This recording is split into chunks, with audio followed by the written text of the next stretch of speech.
Now, you had just brought up your kids, so that is one thing I wanted to ask about. How has becoming a father changed not only the way you wrestle, but your outlook on where you want your career to go from here?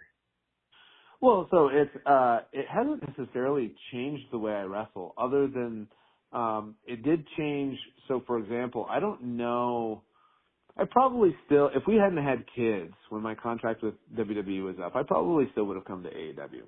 But one of the factors that played heavily on my mind was being able to spend more time with my family, and another factor was doing the style of wrestling that I really enjoy, like the style of wrestling that I love most.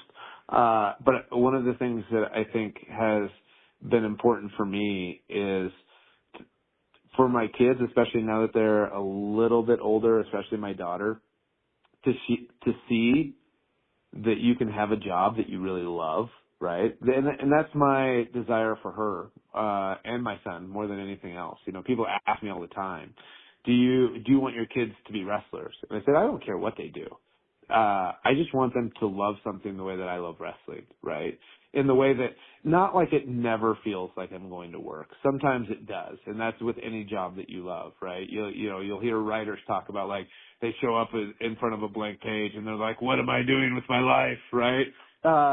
But it's like, there are some moments where it feels hard, but the overall consensus is, in my mind, is that this is a joyful experience, and I look forward to going to work.